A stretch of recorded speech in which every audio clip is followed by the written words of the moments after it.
Nếu phải chọn một võ công thượng thừa mà tỷ người châu Á đều được luyện từ bé, thì đó không phải là Cung Phu Thiếu Lâm, cũng chẳng phải là Thái Cực Quyền, mà chính là tư thế ngồi xổm.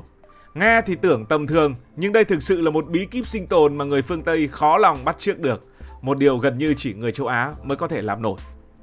Hình dung như thế này, một anh Tây lần đầu sang Hà Nội được rủ ra vỉa hè ăn bún chả. Bàn ghế nhựa thì hết sạch. Bà chủ quán mới nói thế này: ngồi xổm đi anh ơi, nhanh gọn lắm. Anh Tây mới hí hửng làm theo, hạ mông xuống. Trong 30 giây đầu, mọi thứ có vẻ ổn. Đến phút thứ 2, mặt anh ta bắt đầu méo như một cái bánh đa nhúng nước. Và đến phút thứ 3, hai gót chân nhón lên, người lắc lư như thuyền gặp sóng. Đến phút thứ 5 thì ngửa ra đằng sau, bát bún suýt nữa văng tung tóe. Trong khi đó người Việt Nam ngồi bên cạnh vẫn tỉnh bơ, một tay cầm đũa, tay kia chấm nước mắm, ngồi xổm vững như bàn thạch. Có lẽ từ nông thôn đến thành thị, đâu đâu ta cũng có thể bắt gặp cảnh người Việt Nam ngồi xổm để buôn chuyện, ngồi xổm chơi cờ, ngồi xổm chờ một cái gì đó, hay đơn giản ngồi xổm như một thói quen. Ngồi xổm tưởng như là một hành động đơn giản, nhưng thực ra gắn chặt với những câu chuyện liên quan đến cả địa lý, lịch sử, văn hóa và thậm chí khoa học cũng đã giải thích được điều này. Đầu tiên phải nói về địa lý. Châu Á, đặc biệt là vùng Đông Nam Á và Nam Á, gắn liền với nền văn minh lúa nước. Người nông dân từ ngàn xưa đã sống giữa đồng ruộng, khi mỏi lưng giữa những buổi cây hái. Cách nghỉ nhanh gọn nhất chính là ngồi xổm ngay trên bờ ruộng. Tư thế này giúp mông thì không chạm đất, tránh ẩm ướt và quan trọng hơn, chỉ cần một động tác là bật dậy làm việc được ngay. Đó là nhịp lao động bật tắt đặc trưng của người nông dân, nghỉ nhưng mà vẫn sẵn sàng. Còn ở châu Âu, khí hậu lạnh và đất ẩm ướt khiến cho việc ngồi xổm trở thành một cực hình. Người ta cần ghế để mà tránh lạnh buốt. Nếu nhìn lại lịch sử nội thất thì ta sẽ thấy rõ một sự chia tách như thế này. Đông Á có truyền thống là văn hóa sàn, ăn cơm ở trên sàn, ăn cơm ở trên mâm thấp, trải chiếu, ngồi chõng tre hoặc là quây quần ở bên bếp lửa. Ghế cao từng là thứ xa xỉ và ít phổ biến trong dân gian. Chỉ những nhà nào có điều kiện thì mới có đủ một bộ bàn ghế mà thôi. Và chỉ từ khi giao thương và đô thị hóa phát triển, bàn ghế kiểu phương Tây mới tràn vào, làm thay đổi thói quen. Nhưng ngay cả khi ghế xuất hiện, thì những không gian bình dân như là vỉa hè, chợ cóc, đình làng, bờ ruộng vẫn giữ nguyên thói quen ngồi xổm. Một người Việt có thể ban ngày ngồi ghế văn phòng bình thường, nhưng chiều tối về ngồi thụp xuống đánh cờ ở vỉa hè với bạn, hoặc ngồi xổm ở đâu đó. Trong khi đó phương Tây từ sớm đã gắn chặt đời sống với ghế. Ăn, họp, học, cầu nguyện, giải trí, tất cả đều xoay quanh cái ghế. Vì thế nên cơ hội để luyện tập võ công ngồi xổm gần như đã biến mất từ tuổi thơ của người châu Âu. Người châu Á thì khác, từ bé đã luyện tập vô thức việc ngồi xổm thông qua việc ngồi chơi dưới đất, ăn vặt, rồi là cả chuyện ngồi xổm đi vệ sinh. Đây là một cái thói quen mà có lẽ nhiều anh chị em thế hệ 7X, 8X, 9X không xa lạ gì cái hồi còn bé. Đến sau này khi mà nhà vệ sinh hiện đại phát triển thì nó mới khác. Nhờ vậy, cơ bắp chân, gân axin, gót hông và dây chằng đều được huấn luyện hàng ngày. Khi trưởng thành thì tư thế này đã trở thành một bản năng. Ngược lại thì người phương Tây đã không được rèn luyện điều này từ nhỏ.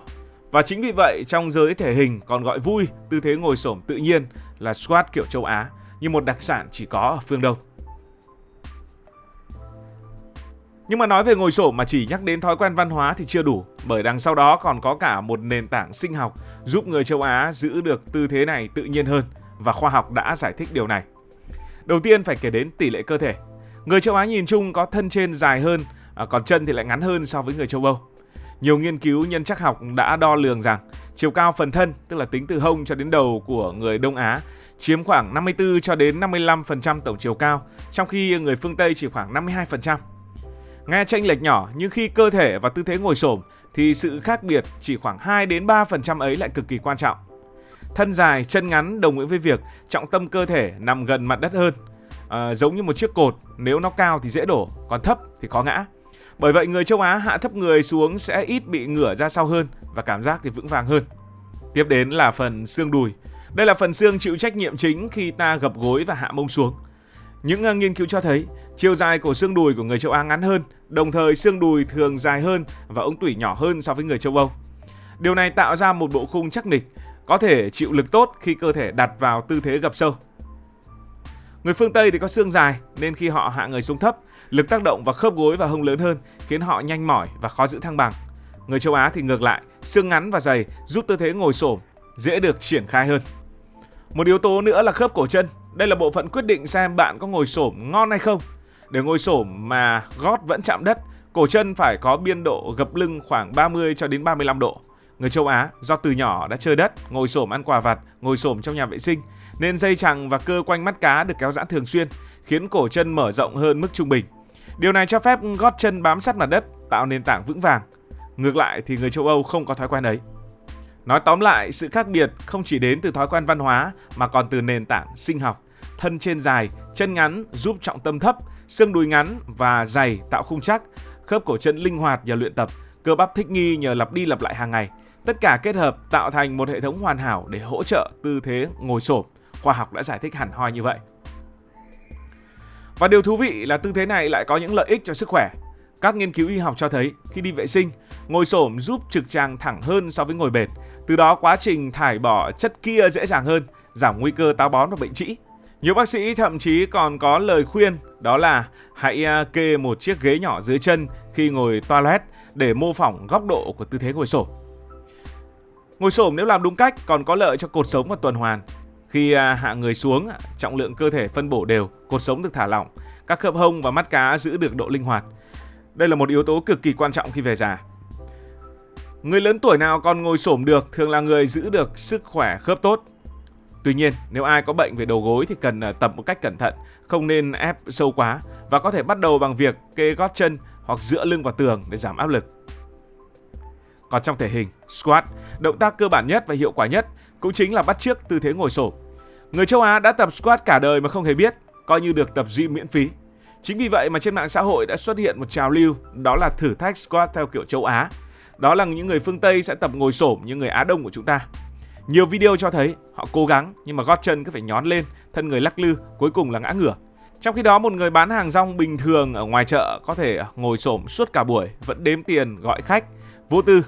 Hay học sinh ngày xưa nhớ những cái buổi đi chào cờ ngày xưa chưa có ghế thì vẫn ngồi xổm suốt. Đó chính là võ công mà người phương Tây khó lòng luyện được, không phải vì yếu kém mà vì thiếu hàng ngàn giờ luyện tập vô thức từ bé. Ngày nay, thú vị là nhiều người phương Tây đã bắt đầu học ngồi xổm vì lý do sức khỏe.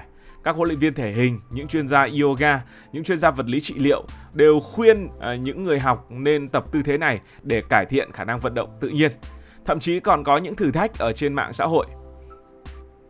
Ngồi xổm, tóm lại nó không chỉ là một tư thế mà còn là một phần rất khác biệt của văn hóa. Nó cho thấy cách người Á Đông từ xưa đến nay sống như thế nào. Nó phản ánh khả năng thích nghi với điều kiện địa lý và kinh tế. Nó giữ vai trò quan trọng trong cả sinh hoạt, ăn uống, lao động, thậm chí là trong chuyện tế nhị như là đi vệ sinh. Và trên hết, nó là minh chứng cho sự dẻo dai và linh hoạt của cơ thể người châu Á. Nếu có ai hỏi, người châu Á có siêu năng lực gì, thì bạn hoàn toàn có thể mỉm cười và nói, chúng tôi có tuyệt kỹ ngồi xổm, một siêu năng lực không màu mè, không hào nhoáng, chẳng cần phòng gym đến tiền triệu hay là công nghệ hiện đại. Nó chỉ là một sự tích lũy hàng ngàn năm văn hóa lúa nước, từ thói quen sinh hoạt dân dã, từ việc chơi bi, việc ăn quà vặt, việc ngồi vỉa hè. Và đó chính là một sự khác biệt khá lớn so với người phương Tây. Cảm ơn vì đã quan tâm theo dõi câu chuyện này. Vậy là ngồi xổm thật ra rất có ích cho sức khỏe. Nếu cảm thấy thú vị, bạn có thể nhấn nút đăng ký kênh, bật chuông thông báo và chia sẻ. Còn bây giờ thì xin được nói lời chào tạm biệt.